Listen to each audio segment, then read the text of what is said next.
We are back with a reading and reflection on The Creative Act, A Way of Being, a book by Rubin. I am Serena Hussein. This is Life Vocabulary.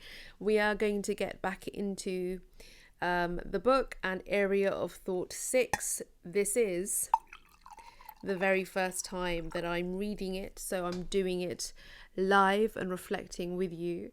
So enjoy.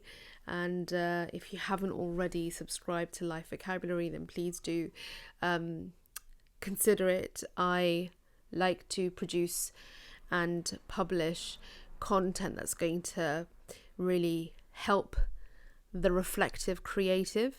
Would love to hear from you. So no matter what tools you use to create, the true instrument is you. And through you, the universe that surrounds us all comes into focus. Now, in the previous area of thought, Rick was talking about, is it better to refer to the author by surname or first name? Rubin, Rick. Talking about how for us to sort of receive source data, if you like, we have to sort of tune in. I'm paraphrasing, and he used the sort of imagery of being an instrument, and again that's coming up here. So no matter what tools you use to create, the true instrument is you, and through you, the universe that surrounds us all comes into focus. Area of thought 6, the unseen. By conventional definition, the purpose of art is to create physical and digital artifacts, to fill shelves with pottery, books, and records. Though artists generally aren't aware of it, that end work is a byproduct of a greater desire. We aren't creating to produce or sell material products. The act of creation is an attempt to enter a mysterious realm. I talk about the creative flow quite a bit on Life Vocabulary. A longing to transcend. What we create allows us to share glimpses of an inner landscape, one that is beyond our understanding. Art is our portal to the unseen world. Without the spiritual component, the artist works with a crucial disadvantage. I say the same thing about intellectuals. The spiritual world provides a sense of wonder and a degree of open-mindedness not always found within the confines of science. I'm so in tune with this book. The world of reason can be narrow and filled with dead ends, while a spiritual viewpoint is limitless and invites fantastic possibilities. The unseen world is boundless.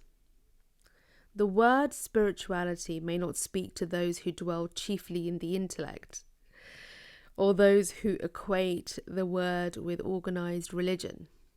If you prefer to think of spirituality as simply believing in connection, that's fine.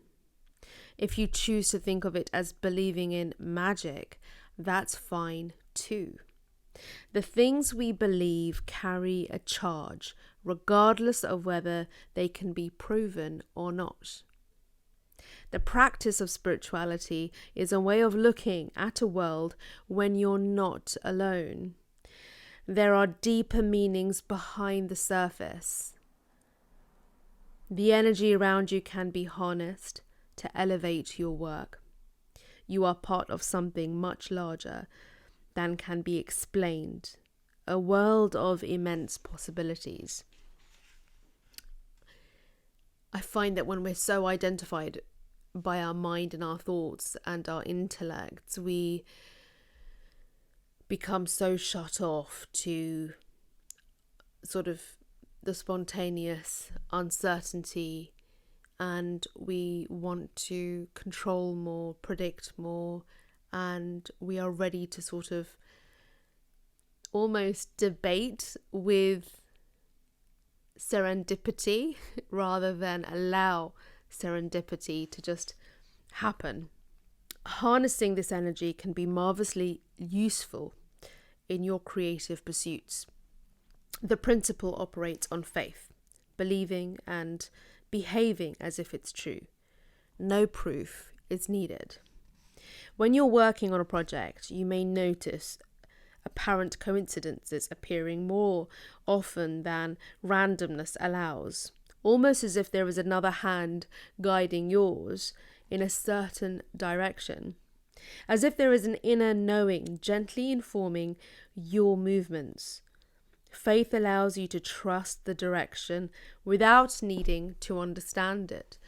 Because that's what our intellect and our mind always does, doesn't it? It wants to break it down. You say you have an idea, you share it with someone, or you try to yourself sort of get really strategic about it. And if you do share it with somebody, or even with your own strategic mind, you kind of take the sort of spontaneity out of it. You take the randomness, the source out of it, because you try and be the all-seeing, all-doing factor in the process. So you don't really get to reside in the creative flow. Pay particular attention to the moments that take your breath away: a beautiful sunset, an unusual eye colour, a moving piece of music, the elegant design of a complex machine. If a piece of work, a fragment of consciousness, or an element of nature is somehow allowing us to access something bigger, that is its spiritual component made manifest. It awards us a glimpse of the unseen. I need to reread that, I do apologise. If a piece of work, a fragment of consciousness, or an element of nature is somehow allowing us to access something bigger, that is its spiritual component made manifest. It awards us a glimpse of the unseen. And this is probably why I love creatives so much, because they are willing to reside in that space and to be open to it. They're not so fixed.